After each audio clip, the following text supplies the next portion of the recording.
Hi student. तो फिर से आप सबका एक नए वीडियो के साथ इस चैनल पर वेलकम है। तो स्टूडेंट, अभी तक आप इस चैनल पर नए हैं तो चैनल को सब्सक्राइब करें और वीडियो को लाइक और शेयर करें। तो चलिए स्टूडेंट, आज की इस वीडियो में हम लोग सोशल साइंस का बहुत ही इम्पोर्टेंट ऑब्जेक्टिव का स्टडी करेंगे। इसमें से बहुत अधिक क्वेश्चन बोर्ड में पूछे जाएंगे, ठीक है। इसलिए आप इसको ध्यान से देखिए और इसको नोट कर लीजिए और उसके बाद में आप याद कर लीजिए। उसके बाद में इसमें से 100% बहुत से अधिक क्वेश्चन पूछे जाएंगे। चलिए क्वेश्चन नंबर 1 की तरफ देखते हैं हम लोग। यहाँ पर एक चार्ट बनाकर दिया गया है, आप लोग क्वेश्चन कैसे पूछा जाएगा बता देते हैं। चलिए यहाँ 1 नंबर जो पॉइंट दिया है, कहा जा रहा है भारतीय राष्ट्रीय कांग्रेस के पहले अध्यक्ष कौन। पहले अध्यक्ष दिया है, यानी पहले अध्यक्ष कौन थे, ऐसे क्वेश्चन पूछा जाएगा। पूछा जाएगा, यही क्वेश्चन हो जाएगा कि भारतीय राष्ट्रीय कांग्रेस के पहले अध्यक्ष कौन थे। तो इसका राइट आंसर होगा व्योमेश चंद्र चटर्जी। व्योमेश चंद्र चटर्जी इसका आंसर है, यहाँ चटर्जी है। आगे देखिए, नेक्स्ट है साइमन कमीशन के अध्यक्ष, यानी पूछा जाएगा साइमन कमीशन के अध्यक्ष कौन थे। तो साइमन कमीशन के अध्यक्ष थे सर जॉन साइमन। कौन थे? Sir John Simon. नेक्स्ट है चौरी चौरा हत्याकांड, ये काफ़ी इम्पोर्टेंट है। चौरी चौरा हत्याकांड VVI ये कब हुआ? तो ये हुआ था 5 फरवरी 1922 में, ठीक। उसी तरह से मुस्लिम लीग की स्थापना, ये भी इम्पोर्टेंट है, 1906 ईस्वी में हुआ था। मुस्लिम लीग की स्थापना कब हुआ? 1906 ईस्वी में। नेक्स्ट है अनामी दल का संस्थापक कौन थे? तो ये थे जॉन गुयेन। John Nguyen. इसमें सब के सब इम्पोर्टेंट क्वेश्चन है, इसलिए बार बार बताने की जरूरत नहीं, ये इम्पोर्टेंट है, ये इम्पोर्टेंट नहीं है, सब के सब इम्पोर्टेंट। टोटल बुक का जो ये हिस्ट्री है, टोटल बुक से निचोड़ करके क्वेश्चन को जो भी इम्पोर्टेंट है सबको एक जगह किया गया है। नेक्स्ट देखिए, नेक्स्ट है अंकोर वाट का मंदिर किसने बनाया? तो ये देखिए, ये मंदिर जो है कंबोडिया में है। कहाँ पे? कंबोडिया में। और इसको बनवाने वाले सूर्य वर्मा द्वितीय, यानी सूर्य वर्मा द्वितीय ने बनवाया था अंकोर वाट का मंदिर। नेक्स्ट देखिए, नेक्स्ट है हुआ आंदोलन किस प्रकृति का आंदोलन था? ये क्वेश्चन पूछा जाएगा, हुआ आंदोलन किस प्रकृति का था, यानी किस प्रकृति का आंदोलन था? तो ये क्रांतिकारी और धार्मिक आंदोलन था। नेक्स्ट है हिंद चीन युद्ध के समय अमेरिका के राष्ट्रपति कौन थे? तो निक्सन। क्वेश्चन ये पूछा जाएगा, हिंद चीन युद्ध के समय अमेरिका के राष्ट्रपति कौन थे? तो निक्सन। आप लोग इसको क्वेश्चन जिस तरह से मैं बोल रहा हूँ उस तरह से भी लिख सकते हैं, नहीं तो इस जिस तरह से ये दिया हुआ उस तरह से भी आप लिख सकते हैं। चलिए आगे देखिए, the history of the loss of Vietnam. The history of the loss of Vietnam, इसके बाद ये लेखक है, ठीक है। ये लेखक का नाम पूछेगा, ये इसके लेखक कौन है? The history of the loss of Vietnam जो है एक बुक है, इसके राइटर कौन है? तो इसका राइटर है फान बोई चाउ। इसका राइटर कौन है? फान बोई चाउ। यहाँ पर चाउ है। आगे है नरोत्तम सिंहानुक कहाँ के शासक थे? तो नरोत्तम सिंहानुक जो थे कंबोडिया के शासक थे, ठीक है। और कंबोडिया में कौन सा मंदिर बना था? अंकोर वाट का मंदिर। चलिए नेक्स्ट देखते हैं हम लोग। इसमें दिया गया है हिंद चीन में बसने वाले फ्रांसीसी को कहते थे। इस तरह से क्वेश्चन आएगा, हिंद चीन में बसने वाले फ्रांसीसी को क्या कहते थे? 1 नंबर दिया गया है, हिंद चीन में बसने वाले फ्रांसीसी, इनको कोलोन कहा जाता था। देखिए कोलोन लिखा है, ठीक है। उसके बाद हो ची मिन्ह का बचपन का नाम क्या था? तो हो ची मिन्ह जो थे एक बहुत महान व्यक्ति थे और उनका बचपन का नाम था न्यूगन आई क्योक। क्या था? न्यूगन आई क्योक, यहाँ पर दिया गया है न्यूगन आई क्योक। नेक्स्ट है चेका क्या था? चेका जो था एक गुप्त पुलिस का संगठन था। चेका क्या था? तो एक गुप्त पुलिस का संगठन था। आगे है दास कैपिटल की रचना किसने की? ये भी काफ़ी इम्पोर्टेंट है। तो ये किए थे कार्ल मार्क्स।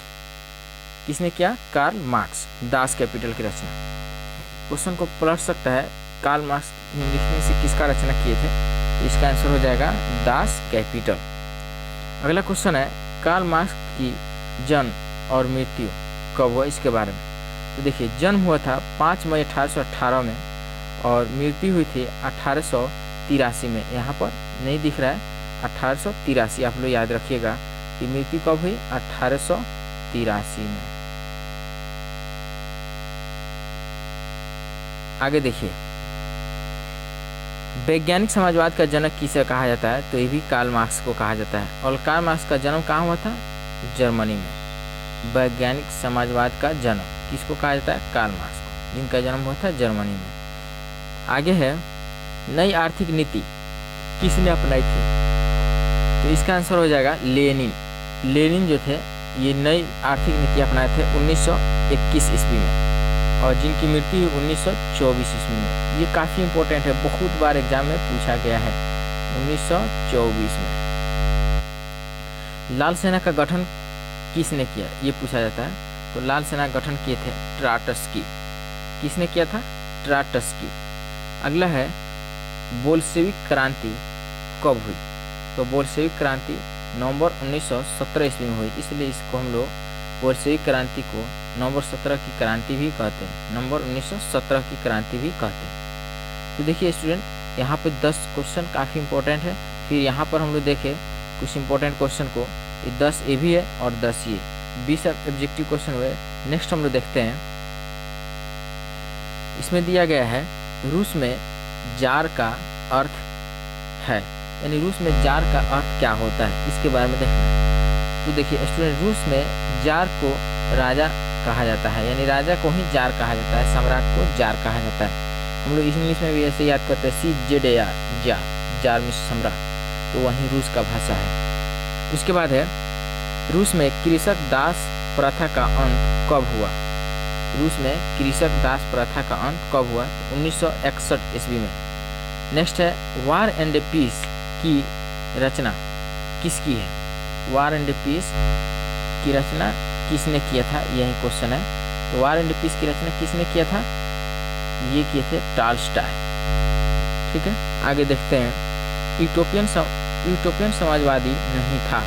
तो देखिए, यूटोपियन समाजवादी में जो थे ये कार्ल मार्क्स जो थे, ये वैज्ञानिक समाजवाद का जनक कहा जाता है इनको। तो यूटोपियन समाजवादी में ये नहीं थे। यूटोपियन समाजवादी का नाम दिया जाए तो चार्ल्स फॉरियर था, ठीक है, सेंट साइमन था, ओबम था, ये सब यूटोपियन समाजवादी थे। तो इसमें अब बुक का है, कार्ल मार्क्स जो है यूटोपियन समाजवादी का जनक नहीं थे। नेक्स्ट है, मेटरनिख का पतन कब हुआ, फर्स्ट लेसन का है। तो मेटरनिख का पतन हुआ था 1848 ईस्वी में। नेक्स्ट है, हंगरी की राजधानी कहाँ है, तो हंगरी की राजधानी कहाँ है, बुडापेस्ट। हंगरी की राजधानी कहाँ है, बुडापेस्ट, ये पूछ सकता है। आगे है, एड्रियानोपल की संधि कब और किसके साथ हुई थी, तो 1829 ईस्वी में तुर्की के साथ हुई थी एड्रियानोपल की संधि। नेक्स्ट है, काफ़ी इंपॉर्टेंट है, रक्त और लौह की नीति का अवलंबन किसने किया, यानी रक्त और लौह की नीति किसने अपनाया, तो इसका आंसर हो जाएगा बिस्मार्क। यानी बिस्मार्क ने रक्त और लौह की नीति का अवलंबन किया था। उसके बाद है, जालबेरिन संस्था थी, यानी जालबेरिन किन की संस्था थी, तो देखिए स्टूडेंट, जालबेरिन जो थी एक व्यापारियों की संस्था थी जो इटली के एकीकरण में अपना कुछ महत्वपूर्ण भूमिका निभाई थी। उसके बाद है, गैरिबाल्डी पेशे से क्या था, यानी गैरिबाल्डी का पेशा पूछेगा, गैरिबाल्डी का पेशा क्या था, गैरिबाल्डी पेशे से क्या था, तो ये क्या था, एक नाविक था, यानी नाव खेने वाला था। उसके बाद काउंट काबूर का नियुक्ति किया गया, किसके पद पर किया गया, यानी काउंट काबूर को किस पद पर नियुक्त किया गया, तो देखिए काउंट काबूर को विक्टर एमेनुएल ने प्रधानमंत्री के पोस्ट पर नियुक्त किया था। किसके, प्रधानमंत्री, किनका प्रधानमंत्री था वो, विक्टर इमैनुएल का। ठीक है, यानी इसको याद रखना, विक्टर इमैनुएल को नियुक्त किया गया किस पद पर, तो प्राइम मिनिस्टर यानी PM। कौन किया था, तो विक्टर इमैनुएल। उसके बाद है, मेजिनी का संबंध किससे था, तो मेजिनी का संबंध कार्बोनरी संगठन से था। चलिए आगे देखते हैं हम लोग, ये आपदा प्रबंधन का है। इसमें भी काफ़ी इंपॉर्टेंट टॉपिक को लिया गया है, क्वेश्चन काफ़ी इंपॉर्टेंट है, इसको ध्यान से देखिए। फर्स्ट नंबर है, आतंकवाद रेल दुर्घटना, ठीक है, आतंकवाद, रेल दुर्घटना और सांप्रदायिक दंगा, ये किस प्रकार के आपदा हैं? आपदा के बारे में पूछा जाएगा। तो आपदा देखिए दो तरह का होता है, एक होता है प्राकृतिक आपदा और एक होता है मानव जनित आपदा। तो प्राकृतिक आपदा जो प्रकृति में होने वाली असमानताओं के फलस्वरूप घटित होता है, तो उसको हम लोग कहते हैं प्राकृतिक आपदा, यानी प्रकृति में जो घटना घटित होती है उसको प्राकृतिक आपदा। और जो मानवीय भूल के कारण कोई दुर्घटना होती है उसको हम लोग कहते हैं मानव जनित आपदा या मानव जनित आपदा। तो देखिए यहाँ कहा जा रहा है आतंकवाद, रेल दुर्घटना और सांप्रदायिक दंगे। तो यहाँ तीनों देख रहे हैं, आतंकवाद मानव के कारण होता है, सांप्रदायिक दंगे लोगों में झगड़ा लड़ाई और रेल दुर्घटना मानव भूल के कारण होता है। इसलिए इन तीनों को हम लोग कहेंगे कि ये मानव जनित आपदा है।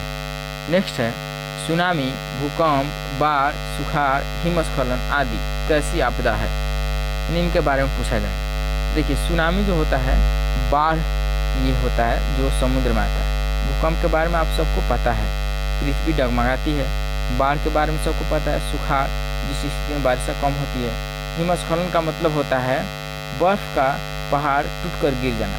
तो ये सब प्रकृति में होने वाली घटनाएं हैं, इसलिए इसको हम लोग कहते हैं प्राकृतिक आपदा।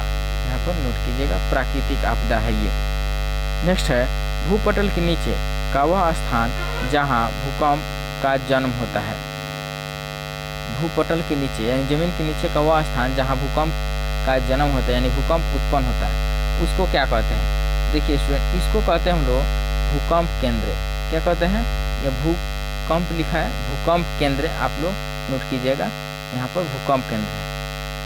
आगे चलते हैं, पृथ्वी के सतह का वह भाग जहाँ भूकंप का पहला झटका लगता है उसको क्या कहते हैं? देखिए स्टूडेंट, उसको हम लोग कहते हैं अधिकेंद्र। क्या कहते हैं उसको? अधिकेंद्र। फिर से इसको समझ लीजिए, जैसे मान लीजिए कि ये पृथ्वी वाला भाग है, ठीक है, ये पृथ्वी है और यहाँ से भूकंप उत्पन्न हो रहा है, तो इसको हम लोग कहेंगे भूकंप केंद्र। कौन केंद्र कहेंगे? भूकंप केंद्र। और देखिए यहाँ से पहला झटका पृथ्वी पे इस भाग पर जाकर लग रहा है, तो पृथ्वी के इस भाग को हम लोग कहते हैं क्या चीज? अधिकेंद्र। वहीं इसका आंसर हो जाएगा अधिकेंद्र। ठीक है, ऐसा समझ में आ गया होगा। आगे चलते हैं, आगे दिया है समुद्र में आने वाले भूकंप को क्या कहते हैं? तो देखिए समुद्र में आने वाले भूकंप को सुनामी कहते हैं। आपको यहाँ भी पता है सुनामी क्या होता है, ऊपर, और यहाँ भी आ गया। आगे है बिहार का कौन सा क्षेत्र बाढ़ग्रस्त है, यानी बिहार में हमेशा किस क्षेत्र में बाढ़ आते रहता है? तो उत्तरी भाग में। नेक्स्ट है बंगाल की खाड़ी में कब सुनामी आया था? तो यह था 26 दिसंबर 2004 को। यहाँ पर थोड़ा सा मिस्टेक हो गया, 26 दिसंबर, आप लोग नोट कर लीजिएगा। ठीक है, नेक्स्ट क्वेश्चन है संचार का सबसे लोकप्रिय साधन क्या है? तो संचार का सबसे लोकप्रिय साधन कौन है? सार्वजनिक टेलीफोन। ये बार बार एग्जाम में पूछा जाता है, तो सार्वजनिक टेलीफोन, बुक में सार्वजनिक टेलीफोन ही दिया गया है। नेक्स्ट देखिए, नेक्स्ट है मलबे में दबे लोगों का पता लगाने के लिए किस कैमरा का उपयोग किया जाता है? यानी जैसे मान लीजिए भूकंप आता है, भूकंप के फलस्वरूप बहुत सारे लोग जमीन के अंदर दब जाते हैं, तो उनका पता किससे लगाया जाता है? तो इंफ्रारेड कैमरा से। इसके द्वारा जो नीचे दबे रहते हैं मलबे में लोग, वो भी दिख जाते हैं। ठीक है, नेक्स्ट क्वेश्चन काफ़ी इंपॉर्टेंट है, बहुत ईजी है। बिहार की शोक नदी, आप लोग बहुत पहले से पढ़ते होंगे। बिहार की शोक नदी किसको कहा जाता है? तो कोसी नदी को कहा जाता है। नेक्स्ट है नदियों में बाढ़ आने का सबसे प्रमुख कारण क्या है? तो जल की अधिकता।